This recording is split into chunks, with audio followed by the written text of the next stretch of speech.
So today I'm going to be on patrol with a Menlo Park Police Officer, spending a couple of hours joining him for a day shift. Not sure what it's going to involve, not sure if anything's going to unfold during the shift. It's going to be an interesting insight to what they do. So right now I'm heading for Menlo Park Police Department.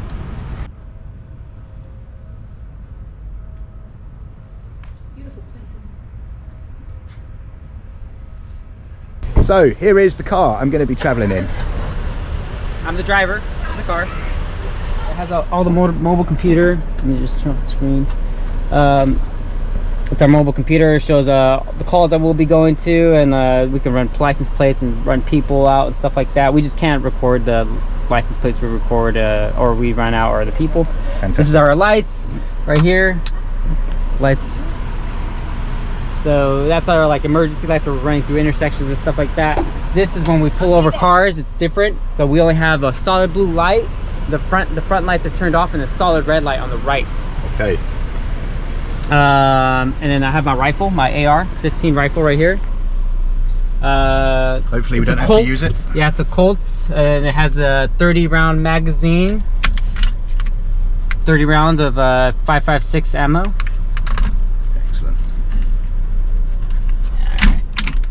That's our lights, radio. That's pretty much it. My GPS, in case we get lost.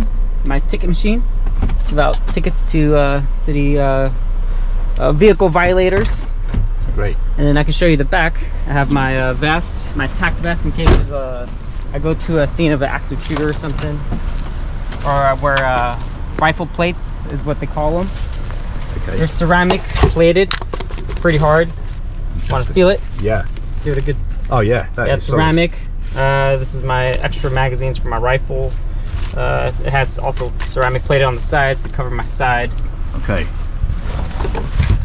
Yeah, this is our 40mm. So this is what we call our less lethal option, in case we have a person with a knife that's in a great distance from us, or has some type of weapon that won't hurt us from a distance. We deploy this out. This is a 40mm grenade launcher type of weapon. Okay. Has the grenade launchers right here. Yeah. But we don't use grenades. We use these what we call drag rounds. Basically, it's a less lethal option. So this is it. It's like a hard foam that gets put in there and launches it, and it hits the person. The projectile hits the person. Okay. It's supposed to, yeah. If you want to feel it. And these reusable? Yeah, those are reusable. So this has hit people before? So yeah, this hits people before. So you change out the primer, and then you refill it with the gunpowder, and you put this back on. Fantastic. And you can reuse it. And this is every less lethal carrier has this. Basically, it's just less lethal target zones where you can hit somebody from the front or hit somebody from the back. Okay, so the green is green. The green is good. Is a primary or secondary, and then potential lethal. Obviously, so this doesn't look good. Yeah, no, yeah. Anything, you know, this is a less lethal option, but it still could be lethal depending on where you hit the person. You know, the chest is obviously a no-go. The head, no-go. Neck, no-go. Okay. Anywhere like in the rectum area or the lower back area where they have vital tissues and bones. Yeah, that's pretty much my setup back here. I usually carry my vest in the front in case we go to an active shooter or something like that. I can just throw it on, run out. Right. And then we have our first aid medical kit back here as well. Excellent. Yeah. Thank you for the tour of the trunk. Yeah, and then we have our, if you want to see the back, where we keep our prisoners. It's not the most comfortable area. So it's pretty hard. Oh, it's a solid plastic, is it? Solid, yeah, solid plastic. The older cars, older models back in the 80s, they used to have like normal cushions in the back, but then people can obviously hide stuff in there and put stuff in the cushion. So this is more of a, you can't hide anything if you take it out, you know. And easy to clean. Easy to clean, exactly. With the most important part. Yeah, right. And bars, they vomit on the windows. Bars on the windows in case somebody tries to break the window and set their buddy free. and they can't open from the inside. So once you're in here, you can only open it from the outside. Okay. Yep. There you go. All right. So we're travelling along now in this patrol car with Police Officer Alvarez, and waiting to see what we get involved in. This could be good. Yeah, so right here, some gangsters hang out here at night. You can see the like graffiti there. It's been kind of like painted over, but not really. Yeah. On the fence. Okay. So. And a whole bunch of rubbish along the side here as well. Look at all this stuff here. All this crap at the side here. Old sofas. Some car chairs there. Car seats. Yeah. Yeah. They usually do that candles when a friend of theirs has died, or they just do it in memory of. So that's a good sign of, you know. Okay. So we're in a rough spot right now. Bit of a gangster spot. Houses don't look too good.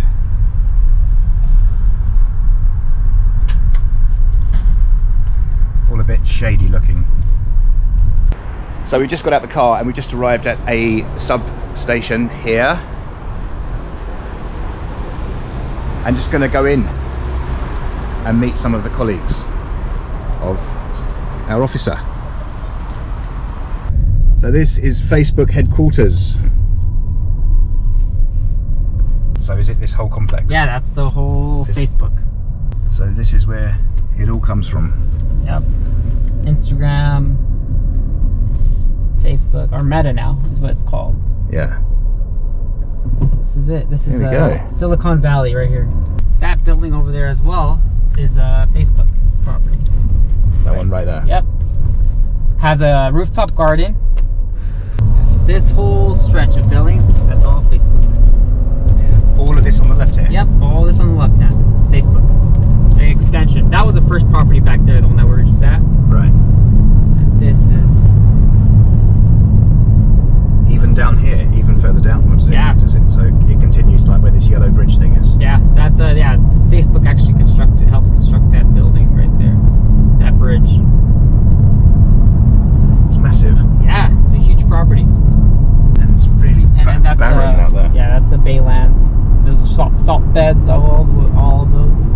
Okay. See that white powder? That's all salt. Yeah. Sometimes we'll get our DUI drivers that drive off the road and end up on the side of the road over there. In the salt flats. Yeah, it's salt flats. Yeah.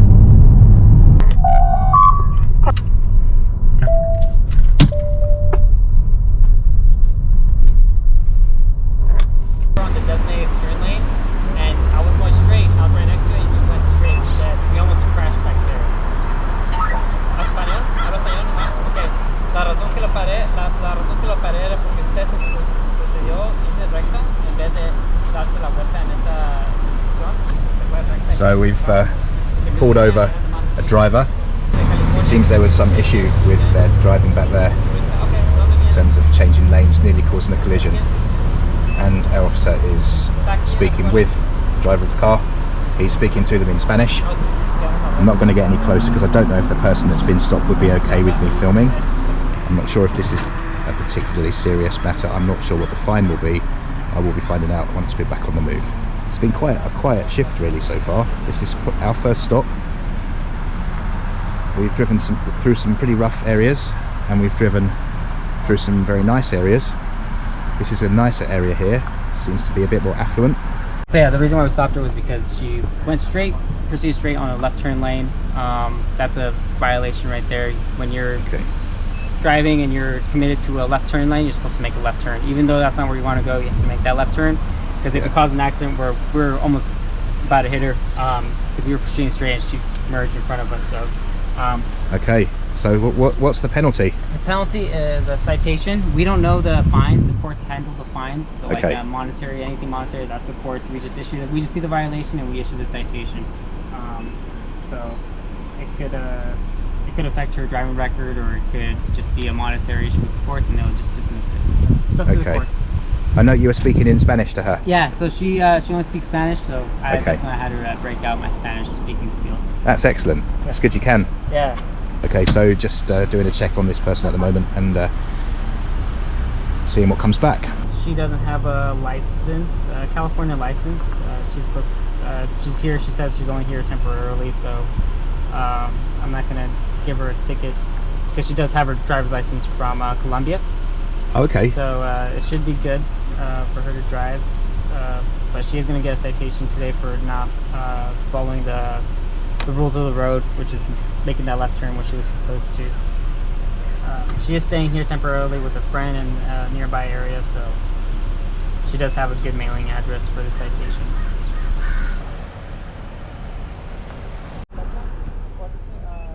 So, all done. Okay, so this is the highest point in Menlo Park. Whole bunch of redwood trees there. And right in the distance there. Yeah. What would that be? Way over there, like in those buildings, that's where the airport is. Okay, excellent. Very nice. And some good properties up here. Yeah. These properties face out to that they have an outlook basically to that view. I would imagine they're very expensive. Yeah, very expensive. It's very quiet in this neighborhood. As you can see, it's very, they've got tennis courts right here, people playing tennis, recreation.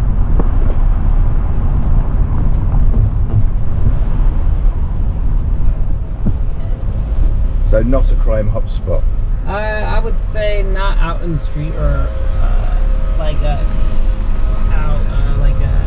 out and about, like in plain view. Maybe behind closed doors it might be, but there's not like in plain view any crime happening much. We do get a lot of people breaking into houses around here. A lot of burglaries, car thefts, people breaking into cars. Okay. Things like that. So we've just had a call about a stolen plate, and we've just identified the vehicle, and we are now going after it, which is a little silver Honda CRV, and it's just ahead of us. We're just at some lights. It's a couple of cars ahead in the left-hand lane. Okay, so that's the car over there, just turning around the junction there. Silver. Apron. It's going to be northbound El Camino, Ensign. Just in front of this Jeep here. This is the car. 10-4. I'll be 11 to 6 ECR on Steven.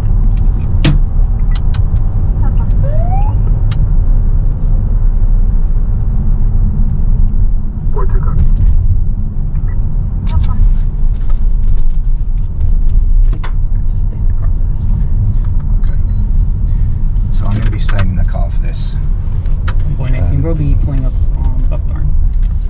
In